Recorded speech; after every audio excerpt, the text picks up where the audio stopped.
En 1998 se creó una nueva empresa. Su misión iba a ser organizar la información del mundo y hacerla accesible y útil para todos. Se calculó que tardaría unos 300 años en alcanzar esa meta.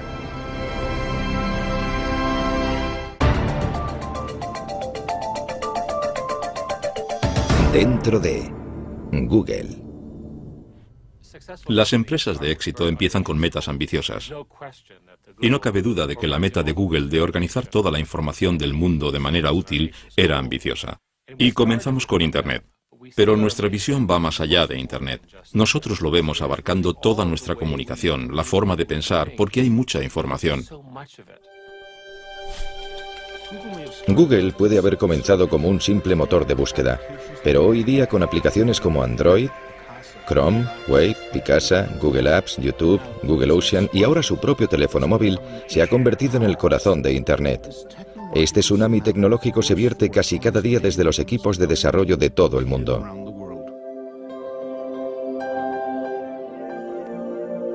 En el proceso, Google se ha convertido en la aspiradora global de los datos digitales. Se calcula que maneja 20 petabytes de datos al día, el equivalente a 130.000 millones de fotos o 5.000 millones de canciones en un iPod. También gestiona más de 1.000 millones de búsquedas al día, y esas búsquedas dejan una huella digital de cada persona que visita el sitio. Una de las cosas interesantes de las búsquedas en Google es que realmente es una base de datos de intenciones. Es una increíble colección de lo que estás pensando en cada momento, basándose en lo que estás buscando, en lo que estás escribiendo en los emails. Y cualquier institución con acceso a este tipo de información puede tener poder sobre ti o tener un efecto negativo potencial sobre ti.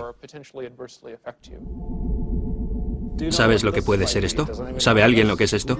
Los fundadores de Google, Sergey Brin y Larry Page. En todo el mundo la gente entra en Google. Vale, bien. No me había dado cuenta de lo que era cuando lo he visto. Pero esto es lo que me ha ayudado. Esto es lo que gestionamos en la oficina, que va a tiempo real.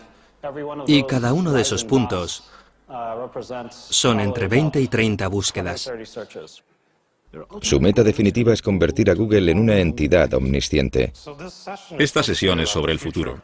Así que voy a hablar un poco sobre el tema. Y para cumplir con la misión de crear el motor de búsqueda perfecto, hay que ser inteligente. De hecho, ese motor de búsqueda será inteligencia artificial. Eso es en lo que estamos trabajando.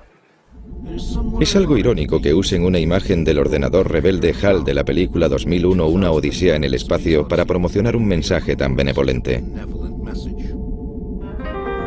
En parte queremos hacer del mundo un lugar mejor.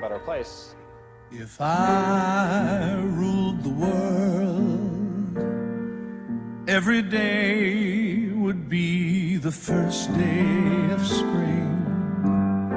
En solo 10 años, Google se ha convertido en una de las mayores y más atípicas empresas de Silicon Valley. En ese tiempo ha cultivado la imagen de ser una presencia masiva pero benigna, si bien esa percepción pública está cambiando. Cuando Google comenzó a escanear y digitalizar millones de libros, diversos autores y editores, en lugar de alegrarse, iniciaron una serie de demandas por la violación de derechos de autor.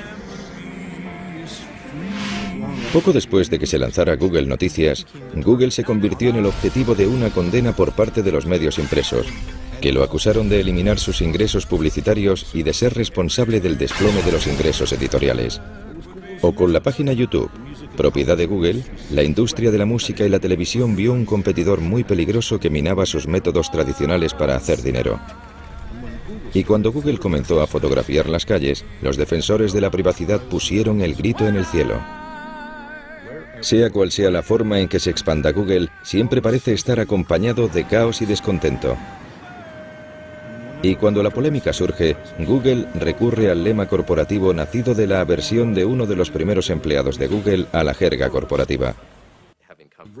Yo venía de Intel y tenía la idea metida en la cabeza de que no quería trabajar en empresas grandes. Me interesaba algo un poco más provocativo, algo más interesante, algo que causara controversia. Y allí sentado en la reunión estaba intentando pensar en algo interesante y lo que me vino a la cabeza fue simplemente no seas malvado. Cuando llegué pensé que era una broma. Pensé que era una historia de marketing interno de la empresa y un día estaba sentado en la sala, nunca lo olvidaré, Estábamos hablando de publicidad y uno de los ingenieros, Ron, dio un puñetazo en la mesa y dijo, «Eso es ser malvado». Y de repente se hizo el silencio. Era como si todo el mundo hubiera saltado por la mesa y se hubiera escondido debajo. Y de repente centró la conversación en si este cambio en concreto era positivo o negativo para los clientes. Y acabamos no implantándolo por esa razón. No es un mal lema, pero está mal planteado, porque es cada vez más difícil decir que uno no es malvado al pensar en el alcance de distintas actividades en las que participan los proveedores de servicios. Ya no se trata solo de búsquedas. El motor de búsquedas Google nació en ese centro de innovación tecnológica que es el Departamento de Informática de la Universidad de Stanford. Larry Page y Sergey Brin se conocieron en la universidad en 1995. Tenían mucho en común. Sus padres eran profesores universitarios y sus madres científicas. Ambos nacieron en 1973. Ambos crecieron con ordenadores y amaban todo lo relacionado con ellos. Nuestro programa de doctorado es muy selectivo. No fue como si al presentarse el primer día yo dijera, «Oh, vaya, es la persona más inteligente que he visto en mi vida». Héctor García Molina era uno de los asesores de Sergey Brin. Trabajaba con él en problemas de extracción de datos. Lo que destacaba de Sergey era su edad. Cuando llegó como estudiante de doctorado tenía 19 años. Eso era lo primero que se te quedaba al verle, que era un chico muy joven, que sabía mucho y era muy inteligente. Sergey Brin, nacido en Rusia, era un prodigio de las matemáticas, amante de la natación y la gimnasia. Larry Page era el inventor que quería cambiar el mundo. En un momento dado, no sé muy bien cuándo, conectaron y empezaron a trabajar juntos en el motor de búsqueda. Crearon el primer motor con piezas de ordenador sueltas, algunas de ellas prestadas del departamento de la universidad. Tras agotar sus ahorros, se les ocurrieron ingeniosas soluciones para sus limitados presupuestos. Y entonces Larry descubrió que podían ahorrar dinero comprando los discos individuales sin las cajas y construyeron su propia máquina obteniendo más almacenamiento por el mismo dinero. Con una estructura hecha con bloques de juguete y la salsa de su algoritmo secreto, al que llamaron Backrap, elaboraron un revolucionario motor de búsqueda. Se veía enseguida que el orden de las páginas era mucho mejor que el que estaba ofreciendo Altavista. A mediados de los 90, Altavista, como casi todos los buscadores, solo buscaba texto, ordenando los resultados según la cantidad de veces que aparecía la palabra clave. El motor de búsqueda de Larry y Sergey era mucho más sofisticado, gracias a un algoritmo matemático que se fijaba en la cantidad de links de entrada y salida de las páginas web. Cuantos más links, mayor era el rango. La primera búsqueda que hice en Google fue tipo de cambio canadiense. Y me dio exactamente la información necesaria relacionada con ese concepto. Y odio usar esta expresión, pero me quedé de piedra por el hecho de que podía encontrar justo lo que quería rápidamente. Creo que se dieron cuenta de que trabajar en este proyecto en el contexto universitario no les daba el alcance y la escala que realmente necesitaban para que funcionara de verdad. Así que dijeron, dejemos de estudiar de momento, creemos la empresa, pongámosla en marcha y luego volvemos y terminamos la investigación. Larry y Sergey se preparaban para abandonar Stanford y crear su empresa que para entonces ya habían registrado como Google, un término matemático mal deletreado que equivale al número 1 elevado a 100. Mientras, seguían asistiendo a clases de informática. Y presentaron unos trabajos que habían hecho sobre el motor de búsqueda y, claro, dado mi interés, quise formar parte de ello. Google obtuvo su primer empleado, Craig Silverstein, otro estudiante de doctorado. Al principio éramos 3, y parecía que eso iba a ser así por mucho tiempo. Nos preocupaba mucho el ambiente. Hubo algunos candidatos que no contratamos, aunque parecían bien preparados técnicamente, porque no nos parecía que encajara su personalidad para trabajar con nosotros. Los 3 estudiantes de Stanford abrieron su cuartel general en un garaje siguiendo el tópico de Silicon Valley. La empresa empezaba a expandirse. Yo entré en enero de 1999, pocos meses después de que se creara la empresa. Había otras 4 personas en la empresa, incluidos Larry y Sergey en ese momento, y alquilaban la mitad de la casa a alguien que todavía vivía allí, y que ahora es el vicepresidente de Google. Y los ordenadores, todo el mundo trabajaba en despachos, o dormitorios más bien, y el garaje estaba incluido. Y creo que ahí teníamos la impresora, y una mesa de ping-pong. Pero no toda la empresa estaba en el garaje. Claro que trabajábamos en el garaje. Yo me aseguré de que así fuera. Era un día al mes o quizá 2 días al mes. Pero yo me empeñaba en que de vez en cuando fuéramos al garaje y trabajáramos allí. Yo quería poder decirle a la gente en un futuro que habíamos empezado en un garaje. Así que quiero que conste que empezamos en un garaje. Solo que el garaje lindaba con una casa que tenía habitaciones. Cuando Google creció demasiado para el garaje, se trasladó su cuartel general a un espacio de oficinas normal en el centro de Palo Alto. En esa época estábamos en Palo Alto. Era como una ciudad-restaurante. Mi meta era ir a uno distinto cada noche. Cenábamos por ahí casi siempre. Y lo cierto es que también comíamos al mediodía fuera. La empresa se expandía rápidamente y pronto se trasladaron de nuevo, pero esta vez tenían menos restaurantes alrededor. Larry y Sergey decidieron que sería más eficaz y rentable tener su propia cocina con su propio chef. El elegido tenía un currículum en el que constaba haber sido el cocinero del grupo Grateful Dead. Al principio me ofrecieron acciones. Yo estaba muy reacio. Hablé con mi padre del tema. Oye, papá, hay unos tipos que quieren que les dé dinero por acciones. Una empresa privada. Y me dijo, es un timo, no les creas. No les des ni un céntimo. Al contrario que otros motores de búsqueda, la página de inicio de Google era limpia y eficaz, sin molestos anuncios de publicidad. Larry Page y Sergey Brin vieron cómo su motor de búsqueda Google se hacía más y más popular, pero todavía no estaba dando dinero real, y no tenían un plan de negocios viable para que Google empezara a dar beneficios. Nuestros fundadores decidieron que íbamos a aguantar todo lo posible sin meter publicidad, pero creo que la idea brillante llegó cuando pensaron, ¿por qué no tenemos anuncios que sean simplemente texto y que no tengan imágenes móviles ni nada que distraiga? Basándose en la búsqueda, Google proporcionaría anuncios sencillos para que la gente hiciera clic sobre ellos. En octubre de 2000, Google se embarcó en un nuevo negocio, la publicidad online. Casi inmediatamente, el dinero de la publicidad comenzó a entrar a raudales, y la presión creció sobre Larry y Sergey por parte de sus inversores capitalistas. Querían un presidente experimentado que dirigiera la empresa. Larry y Sergey escogieron a un experimentado veterano del mundo tecnológico, Eric Smith. Había dirigido con éxito a la marca de software Novell y antes de eso había estado en Sun Microsystems. Pero quizá lo más importante para los fundadores era que compartía el perfil de ingeniero informático comprometido con una ambición empresarial. Google ha optado por la postura de que la creatividad se da en los empresarios individuales dentro de la empresa. A menudo tienen una idea, pero no tienen tiempo para desarrollarla. Así que inventamos un concepto llamado 20% de tiempo. Y el personal técnico de la empresa le animamos a que pase el 20% de su tiempo profesional con cosas que le parezcan interesantes a ellos, no a nosotros. El empleado número 23, Paul Bacate, creador del lema "No seas malvado", fue también el ingeniero que en un solo día inventó Gmail, un programa de correo electrónico interno para usuarios de Google. Había muchas objeciones para crear Gmail, pero una de las principales es que con el correo electrónico no se podía hacer dinero. Pero había una idea por ahí que decía que quizás podríamos hacer publicidad personalizada. Por ejemplo, si te llega un mail sobre un viaje para esquiar, te salgan anuncios sobre equipos de esquí o guantes o algo relacionado. Decidió intentar escribir algo de código para ver si era posible que los ordenadores de Google escanearan los mensajes de Gmail y mostraran anuncios adecuados. Cuando llegué al día siguiente, la gente estaba muy exaltada con el tema. No todos para bien. Algunos lo consideraban una idea terrible. Lo que recuerdo de las reuniones, que fueron hace más de un año, es el constante debate sobre las características, si este tipo de publicidad funcionaría y todo eso.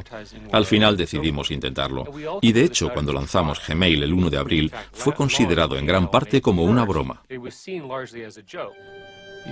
La introducción de los anuncios personalizados de Gmail en 2004 demostraron no ser un añadido más a la creciente línea de negocios de Google. Google se había convertido en una máquina de hacer dinero con la publicidad. Cuando hablamos de publicidad, la oferta pública inicial de Google ha recibido más publicidad que cualquier otra en la historia. Cuando Google se preparaba para su oferta pública inicial de acciones, tuvo que revelar un secreto bien guardado, que tenía unos ingresos y beneficios muy considerables. Aquello cogió por sorpresa a los expertos en inversión y convirtió las acciones de Google en un bien muy preciado. Así, el 19 de agosto de 2004, el primer día de las acciones de Google en el mercado, se crearon cientos de millonarios. Aquellos primeros inversores y primeros empleados de Google habían dado con el lingote de oro. Para la gente que se mete en una empresa por el dinero, la OPA es muy importante. Cualquier estrategia de salida, que te compre otra persona, tener una oferta pública, lo que sea, es algo importante y hace que te replantees la vida porque has cumplido tu sueño. Me va bien. Estoy tranquilo. Soy lo que mucha gente consideraría rico. Me considero rico. Larry y Sergey estaban más allá de la riqueza. En apenas 6 años se convirtieron en multimillonarios. Su empresa, Google, se había convertido en uno de los mayores motores de búsqueda del mundo. Incluso había entrado en diccionarios como verbo. Google como herramienta tecnológica se había convertido en parte de la cultura popular.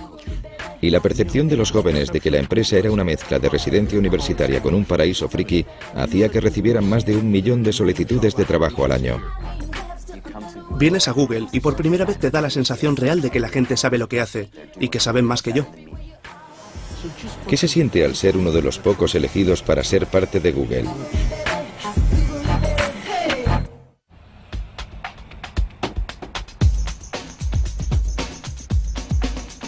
El Googleplex, como llaman a las instalaciones de Google sus usuarios, está creado para hacerles sentir los mejores y los más inteligentes. Merecedores de comida gratis, un servicio subvencionado de masajista, lavandería gratuita y una barbería sobre ruedas. Creo que una de las mejores cosas de Larry y Sergey es que fueron muy inteligentes y muy brillantes, pero creo que de lo mejor que han hecho es asegurarse de estar rodeados de la gente más inteligente y brillante que pudieran encontrar. Google recibe más de 1 millón de solicitudes de empleo al año, pero para entrar a formar parte de los 20.000 empleados de la empresa hay que pasar por un interminable laberinto de pruebas y entrevistas.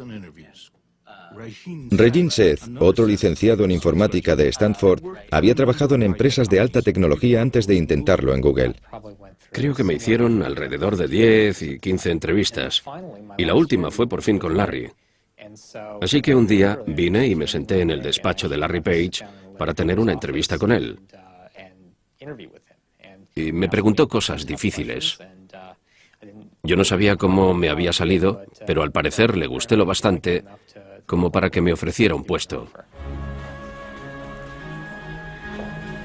Entre los empleados más valorados de Google, justo por debajo de los ingenieros informáticos, están los APM, o Managers de Producto Asociados. En gran medida, Google contrata a asociados como yo, recién licenciados, para poder inculcarles de alguna manera, como a mí, la forma en la que Google quiere que se comporten. La mayoría son jóvenes, recién licenciados con un expediente académico increíble y se les da una gran cantidad de responsabilidad y autoridad nada más empezar su carrera. No estamos dando mucha prioridad a eso ahora mismo, porque no pensamos que vaya a poder sustituir a la página de inicio desde el primer día. En la cosecha más reciente de APMs hay un canadiense, Jeff Harris. El trabajo que estoy haciendo es de manager de producto asociado, diseñado para gente con una formación técnica, pero que en el día a día no tiene por qué trabajar con código. Mi trabajo al final es comunicarme con los ingenieros que sí trabajan con código constantemente y asegurarme de que todos ellos estén trabajando para el mismo fin. Acabo de cumplir los 22. Creo que la mayor sorpresa al trabajar en Google es ver lo abierto que es respecto a todo lo que hacemos. Puedo mirar en nuestra web interna y ver detalles de todos los proyectos, algo genial desde el punto de vista organizativo. Puede que Google sea transparente internamente, pero como muchas otras compañías técnicas de Silicon Valley, es muy sensible sobre lo que pueden informar los extraños. Tanto el código en las pantallas de los ordenadores como los garabatos de las pizarras que parecen estar por todas partes. Creemos que hay que tener pizarras por todas partes, porque eso fomenta la creatividad. Puedes dibujar cosas, comunicar ideas y trabajar con otras personas en esa idea. ¿Se puede publicar en programación el lanzamiento al mismo tiempo o...? Sí. Muchas veces la gente saca el teléfono, hace una foto de la pizarra y la envía por email. Eso acaba siendo parte de las notas de una reunión. Además de las pizarras y la comida gratis por todas partes, otra característica de las oficinas de Google es la ausencia de papel. Nosotros trabajamos en gran medida sin papel. Una de las cosas que hacemos aquí es dar portátiles a los empleados para que se los lleven a las reuniones. Las notas se toman electrónicamente para poder compartirlas automáticamente con la gente. Existe un apetito insaciable por lo nuevo y lo innovador que abarca un amplio espectro de tecnologías. Google siempre está al acecho. Obviamente no todo se inventa en Google. También tenemos equipos que buscan tecnología punta en empresas pequeñas que podamos elegir, comprar, que podrían aprovechar la infraestructura de Google. Con dinero y acciones de sobra, Google puede adquirir las empresas que más le interesen. Así fue como YouTube se convirtió en un producto de Google, así como Google Earth y Picasa, además de un procesador de textos llamado Writely. Writely era un procesador de textos online. Lo abrías como una página web y funcionaba como un Word. Google se fijó en él porque estaba consiguiendo fama. Google compró Writely y contrató a sus fundadores para que lo siguieran desarrollando. Mi experiencia ha sido como la de un niño haciendo barquitos de papel en un arroyo, algo muy divertido. Y de repente aparece un señor y le dice al niño, esto está muy bien. Toma este montón de planchas de acero y este ejército de soldadores y hazme un batallón de buques de guerra. Writely se ha introducido en Google Docs, un procesador que mueve datos del ordenador personal del usuario a los servidores de Google. Es un poco raro. Es raro. Ahora soy un señor de 42 años con la barba canosa. No soy tan mayor, pero aquí hay un porcentaje del 90%, no sé. No sé lo que es. Aquí hay muchos ingenieros jóvenes. No es que me importe, para mí es interesante. Creo que todo el mundo llega a un momento en su carrera en el que todo le parece obvio. Me gusta el ambiente técnico de la empresa. No me intimida. Soy un programador muy productivo y trabajador. Me encanta el código. Todos me temen. Así que no me molesta. No estaba aquí cuando lo fundaron, pero mi percepción del concepto de fundación en la empresa es que querían hacer cosas y ver las cosas desde el punto de vista de los ingenieros. Desde esa perspectiva, la eficacia quizás sea la directriz principal de un ingeniero. Hacer una nueva selección. Abres un documento de texto en Gmail y te da error. Casi todos los equipos hacen esto cada mañana. Hay una reunión general. Es muy breve, dura unos 10 minutos. No hablamos durante más de un minuto. El lápiz es la caracola del señor de las moscas, ¿te acuerdas? El que tenga lápiz tiene la palabra. Por eso son reuniones muy eficaces. Se tarda 5 minutos en contarle a todo el equipo lo que va a pasar en el día. Otra reunión en la que los miembros del equipo de Google Docs hablan de sus problemas es en el paseo semanal Writely. Creo que es importante hacer grandes cosas para cambiar el mundo. Creo que eso es lo que me gusta de Google. Queremos cambiar el mundo, queremos hacer grandes cosas. ¿Qué tiene de malo el algoritmo que tienes? El tipo estuvo editándolo 8 horas y el final y el principio están mal. Vale, no pasa nada. Tratas con decenas de millones de usuarios y grandes centros de datos y grandes máquinas. Es muy divertido. Para los aficionados a la informática, todo esto comenzó realmente en 1977 en un garaje de Silicon Valley, cuando dos ex estudiantes universitarios empezaron una empresa llamada Apple y lanzaron una revolución, la revolución del ordenador personal. El poder de este aparato se desató con todo su potencial en millones de hogares y oficinas de todo el mundo, cambiándolo todo. Pero ahora más que nunca, tras un cuarto de siglo en nuestras vidas, el ordenador personal ya no tiene ese atractivo original que tenía al principio. Google ha puesto sus miras en lanzar otra revolución, eliminar la necesidad de tener ordenador personal. Quiere almacenar todos los datos posibles en sus propios servidores. Una de las cosas que creo que no se aprecian desde el principio, incluido Stanford, y que se les daba genial, es minimizar costes al crear sistemas informáticos. Y han seguido teniendo esa habilidad de proporcionar una gran potencia informática a un coste relativamente bajo. Desde el inicio, Google ha hecho que sea una prioridad fabricar lo más barato posible en materia de servidores y almacenamiento para gestionar las búsquedas de Internet. Y con el crecimiento de Internet, ha crecido la necesidad de más capacidad informática. Google crea grandes centros de datos. Usamos componentes de ordenadores personales y luego construimos sistemas especializados para poder gestionar la gran escala necesaria. La escala es vital para Google. No solo tiene acceso a una potencia casi ilimitada, sino que quizá lo más importante es que ha acumulado una ingente cantidad de datos, datos que se pueden utilizar para pruebas a escalas inusitadas para los nuevos ingenieros informáticos. Mi compañero y yo estábamos hablando de unas ideas y estábamos barajando algo que más tarde se convirtió en algo parecido a Google Bookmarks. Hicimos algunos cálculos y vimos que sería alrededor de 4 petabytes de datos aproximadamente. Tampoco es mucho. Y esa frase, 4 petabytes de datos tampoco es mucho, es algo que un mes antes de entrar a trabajar en Google me habría sorprendido mucho oír saliendo de mi boca. Esos nada menos que 4 petabytes son el equivalente a 4 millones de gigabytes, cifras tan largas que es casi imposible para los mortales llegar a entenderlas. Como la memoria aumenta en capacidad y se reduce en precio, Google está pasando a algo llamado computación en nube. La idea de este concepto es coger toda la información y ponerla en un servidor donde los profesionales la gestionen. El problema es que hoy tenemos todo guardado en los ordenadores. Se nos cae, lo rompemos, lo borramos, es un desastre. ¿Por qué no poner todo lo importante en otro sitio, que esté seguro, que esté bajo control? Está disponible siempre que lo necesitas en todos tus dispositivos, donde quiera que estés. El traslado a este concepto está iniciando una revolución en nuestra forma de comunicarnos, de trabajar, de jugar e incluso de vivir. La gente se pregunta qué va a pasar con la información personal, con los registros bancarios, con la información sanitaria, lo que sea, pero yo no lo controlo. Está ahí en alguna parte. Tengo que confiar en que el que lo tiene no haga nada que yo no quisiera que hiciera.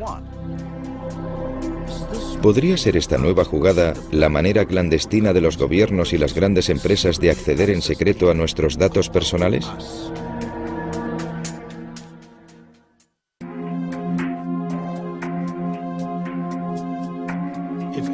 Si todos los datos digitales de todas las personas se almacenan en nubes, ¿dónde están estas nubes? Una de ellas ha bajado a la falda de las montañas Blue Ridge en Carolina del Norte. Esta zona fue el corazón de la fabricación de muebles de Estados Unidos.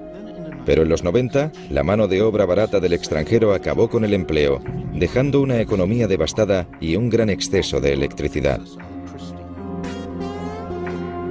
Y resulta que los centros de datos informáticos son voraces consumidores de electricidad para poder alimentar a los servidores y enfriar las grandes cantidades de agua necesarias para la refrigeración. La ciudad de Lenoir tenía de sobra de ambas cosas, y a finales de 2005 Google llegó, pero llegó camuflado y en secreto. Desde la perspectiva de Google, al menos como yo lo veo, era que la carrera para construir estos centros de datos era tan intensa y la información, al menos para ellos, tan confidencial, que no querían que sus competidores se enteraran de lo que estaban haciendo. TJ Rohr es abogado y miembro del Consejo Municipal de Lenoir City. Él participó activamente en las negociaciones a puerta cerrada con Google. Nos daban datos que no podíamos contarle a nadie. Google tiene una actitud de o lo tomas o lo dejas. Estas son nuestras condiciones, si las quieres bien y si no, nada. Los desesperados funcionarios locales y estatales estaban ansiosos por llegar a un acuerdo que trajera a Google a este devastado condado. Le ofrecieron a Google una exención fiscal de 30 años en propiedades y equipo. En un periodo de 30 años, se calculaba que eran como $165 millones. De estos almacenes digitales que cuestan unos 600 millones de dólares cada uno, fluye un río de datos. Aquí están los correos electrónicos, las fotos, la música, los vídeos, los mapas y las búsquedas que han hecho de Google el gran recolector de información. Google no quiere divulgar cuántas granjas de servidores tiene por todo el mundo, pero se rumorea que hay alrededor de 30, todas conectadas digitalmente y firmemente plantadas en tierra. Pero eso podría cambiar. Google ha enviado la patente para crear centros de datos en alta mar. Alimentados con las últimas tecnologías en control de energía de olas, los servidores de Google estarían en barcazas. La expectativa es que los servidores marinos sean mucho más baratos de mantener, ya que desde luego no habría que pagar impuestos de propiedad inmobiliaria. Todavía queda por desarrollar el modelo, pero Google es una corporación a la que le gusta ir rápido en lo que respecta a la tecnología punta. No obstante, se tomaron su tiempo para abrir las oficinas en China. El crecimiento del uso de Internet en China es increíble. En 2009 los usuarios de Internet eran más numerosos que toda la población de Estados Unidos.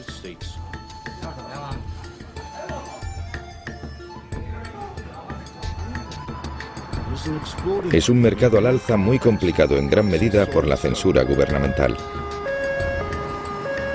Tardamos en entrar en China. Tardamos porque nos preocupaban sus leyes de protección de contenido. Para poder abrir las oficinas en China, Google tuvo que acceder a bloquear ciertas páginas web en sus resultados de búsqueda. El gobierno es quien decide quién atraviesa el cortafuegos chino. Para dirigir Google en China, consiguieron a Kai-Fu Lee, un alto ejecutivo de Microsoft que había estado al cargo de sus operaciones en China. En 2005, Kai-Fu Lee se encontró en el papel de Noogler o novato en Google. Cuando entré en Google, usé la palabra shock para describir lo que vi. Y creo que fue una combinación de cosas, una combinación de los valores de Google y lo joven y feliz que era la empresa. Mi meta es que el ambiente en la oficina de China sea lo más parecido posible al ambiente de Mountain View. Es imposible que sea exactamente igual, porque la cultura china y la americana son muy distintas. Nada separa más a estas culturas que los usuarios reales de Internet. El usuario medio en China tiene 25 años, mientras que en los Estados Unidos es de 42. La diferencia es sustancial y los patrones de uso son muy distintos. Los chinos son más jóvenes. Prefieren entretenimiento, juegos, música, vídeo. Hacen menos búsquedas y comercio electrónico. De la misma manera, cuando usan Internet, tienden a querer algo muy recargado y emocionante, en oposición a las interfaces más sencillas.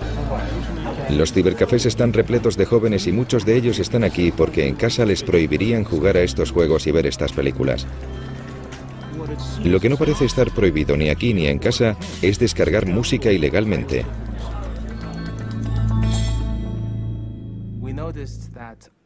Nos hemos fijado en que la mayoría de los chinos en Internet descargan música pirata o sin licencia con otros motores de búsqueda. Y eso es un hábito, y creo que la mayoría se sienten con derecho a hacerlo.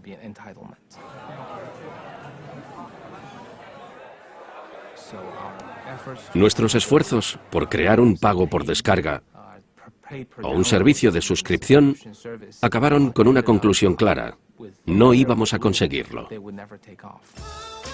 Un ingeniero de Google y un manager de producto usaron su 20% de tiempo para crear Google Music, para descargar música gratuitamente con el apoyo de la mayoría de las discográficas. Esperamos que la fórmula no solo tenga éxito y sea popular, sino que sea rentable para las discográficas, para nuestro socio y para nosotros. Mientras el gobierno chino parece tolerar la piratería musical, muestra menos paciencia con Google, acusando recientemente al buscador de difundir pornografía. Google está registrado en China, así que hemos de seguir sus leyes. Sean cuales sean. Nuestros empleados son ciudadanos chinos. Ellos tienen que seguir la ley china donde quiera que trabajen. Seguir la ley china implica que las búsquedas en Google desde el interior de China de cosas como Falun Gong, Independencia del Tíbet o Plaza de Tiananmen daban resultados muy distintos a los que encontraríamos fuera de China. Y así operó durante 4 años hasta que en enero de 2010, Google anunció que dejaría de censurar sus resultados de búsqueda tras un gran ciberataque originado en China contra la propiedad intelectual de Google y las cuentas de Gmail de diversos activistas de derechos humanos.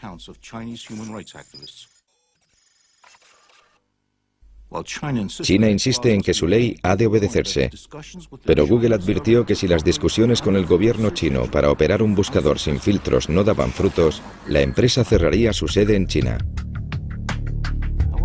No obstante, no hubo negociaciones con el gobierno estadounidense cuando poco después de los atentados del 11S en 2001, aprobó una ley por la que se concedía más autoridad de vigilancia, permitiendo un acceso sin precedentes a la presencia digital de la gente. Y estos poderes son muy amplios ahora mismo. Van desde obtener el acceso a los informes crediticios sobre personas hasta acceder a sus datos de comunicación. A más en general, poder enviar una carta a cualquier poseedor de datos y exigirle que revele toda la información sobre determinada persona sin comunicárselo a ella, sin decírselo a nadie. Esa es la idea de la Carta de Seguridad Nacional. En el Centro de Privacidad de Datos Electrónicos en Washington, el director Mark Rottenberg se muestra preocupado por la nueva información digital migrando a granjas de servidores en nube. No digo que el gobierno no deba tener acceso a esa información en las circunstancias adecuadas. De hecho, en algunos casos es vital perseguir el crimen y favorecer las investigaciones. Pero necesitamos perspectiva, responsabilidad, transparencia. Y el problema con la computación en nube es que va a ser mucho más fácil para el gobierno realizar este tipo de espionaje sin que la gente sepa que sus datos personales, sus registros, están siendo investigados. He pedido a gente de Google que informara de cuántas citaciones y órdenes de registro les llegan al mes. No hay que decir nada más. No hay que decir de quién o para qué, solo un número. ¿Cuántas reciben? Pero no les gustó la sugerencia, la rechazaron inmediatamente. Mientras el gigante Google sigue digitalizándolo todo a su camino, acumula nuevos adeptos. La ciudad de Washington ha optado por desvincularse de Microsoft y se ha pasado a las aplicaciones de Google. Su oferta de una vida más barata, segura y colaborativa en su nube demostró ser demasiado jugosa como para rechazarla. El factor de la confianza es vital para toda la marca. Si Google quebrantara la confianza de alguien, la prensa nos destrozaría y de repente la gente retendría su información, dejarían de buscar, nuestros ingresos bajarían, sería terrible, terrible para la empresa y terrible para ellos. Por eso nos lo tomamos muy en serio. Hay gente que no confía en este altruismo inocente, de que realmente creamos productos que mejoran a los usuarios. Ven intenciones ocultas, de que intentamos controlar el mundo, cosas así. Pero ¿qué puedo decir? Procedemos de entornos académicos, no pensamos de esa manera. Pero Google también tiene que preocuparse de un grupo de principiantes dispuestos a cambiar el mundo de las búsquedas. Descartando el modelo original de Google de un buscador de datos, se están acercando a la misma idea desde otro ángulo. Quieren controlar el poder de lo que se conoce como la sabiduría de los amigos.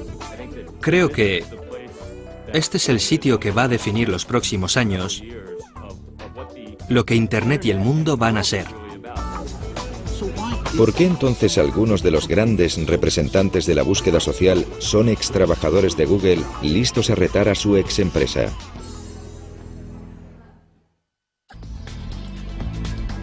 Con casi 20.000 empleados por todo el mundo, Google comienza a ver a algunos de sus primeros trabajadores marcharse a lo que ellos ven como la siguiente etapa.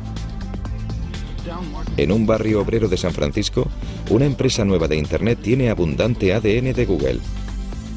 Varios de sus fundadores son extrabajadores de la empresa, pero su compañía AdWords quiere ir más allá de Google y transformar la búsqueda en sí. Nos gusta llamarlo búsqueda social. Es la idea de que estás buscando a la persona adecuada en cada momento. Y no es que quieras saber su biografía, es que quieres interactuar con ellos. Porque ellos saben algo que te puede ayudar en cada momento. A veces no está escrito como tal en una página web, pero alguien en alguna parte sabe la respuesta. Y todos tenemos redes sociales. Aardvark es simplemente una herramienta que te permite utilizarlas. No lejos de allí, en un centro industrial en Silicon Valley, hay otra empresa de redes sociales con su propia e impresionante lista de ex-Googles que incluye a Paul Bucket, el hombre que acuñó quizá atinadamente el famoso lema de Google, "No seas malvado". Su pequeña empresa llamada FriendFeed está desarrollando un servicio de redes sociales que comparte y guarda lo que los amigos escuchan, leen y comentan en Internet. Ninguno sabemos lo que va a pasar, pero en muchos aspectos eso es lo divertido de crear una empresa. En una gran empresa puedo predecir fácilmente lo que va a pasar al año que viene, pero al crear una empresa no sabes lo que va a pasar mañana. El año que viene podría ser un gran éxito o un gran fracaso. Google ha estado observando a FriendFeed para una posible adquisición, pero antes de que FriendFeed llegara a su segundo año, fue engullida por una red social llamada Facebook. Se cree que por $50 millones. Facebook, fundada por un exalumno de Harvard en 2004, ha experimentado un crecimiento explosivo y representa un gran reto para Google. Asimismo, atrae a un sorprendente número de ex-Googles. Creo que irme de Google y optar por venir a Facebook demuestra lo convencido que estoy de la importancia de la misión de Facebook. Facebook, junto con Twitter, son las redes sociales más populares del mundo y han comprendido que sus recomendaciones de amistad son una forma de búsqueda que nada tiene que ver con los fríos algoritmos de cálculo de Google. Para la mayoría de la gente fuera de la ingeniería, el mundo consiste en relaciones. Consiste en conectar con otros seres humanos, y en ese sentido Facebook realmente es el siguiente paso en la evolución de lo que realmente importa desde una perspectiva tecnológica. Google entró en las redes sociales con algo llamado Orkut, que si bien fue tremendamente popular en India y Sudamérica, no consiguió atraer a las masas en Europa y Norteamérica. Google no llegó a entrar en el negocio de las redes sociales y creo que en parte es por la personalidad de sus fundadores. Creo que son ingenieros y ya sabes, no es prioridad charlar con sus amigos, sino obtener información del mundo científico. Eso es lo que les importa. Creo que en cierto sentido tenían el prejuicio de que esto no era algo interesante, que no era importante. ¿Por qué iba a querer nadie perder el tiempo con eso? Y claro, el mundo ha adoptado Facebook y Twitter y todas esas cosas, y Google tiene los medios técnicos para hacerlo. Sí, podemos poner cosas como Twitter en Gmail, podemos poner Facebook en aplicaciones que tenemos Orkut, pero creo que realmente la empresa no quiere eso. No es la prioridad de la empresa, se trata de la información, de toda la información mundial. Google realmente opina que los datos van a aportarle un gran beneficio a la sociedad. La empresa opina de veras que va a encontrar la manera de hacer que los datos mejoren nuestras vidas, que las haga más fáciles, tomar mejores decisiones.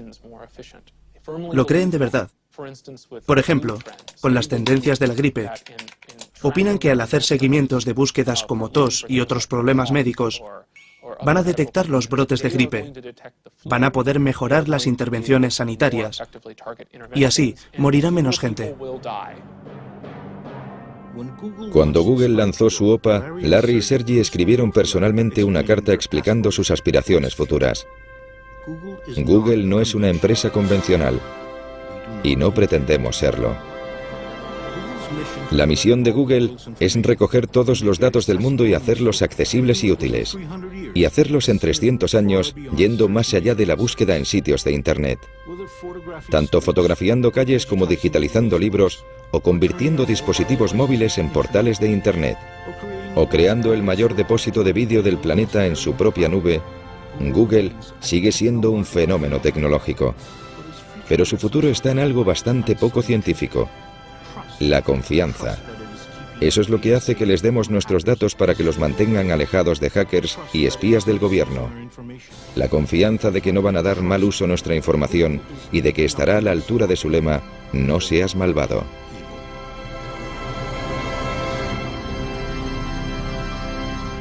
En febrero de 2010, la empresa de red social Aardvark fue adquirida por Google por $50 millones. If I ruled the world, there'd be happiness past that no man could end.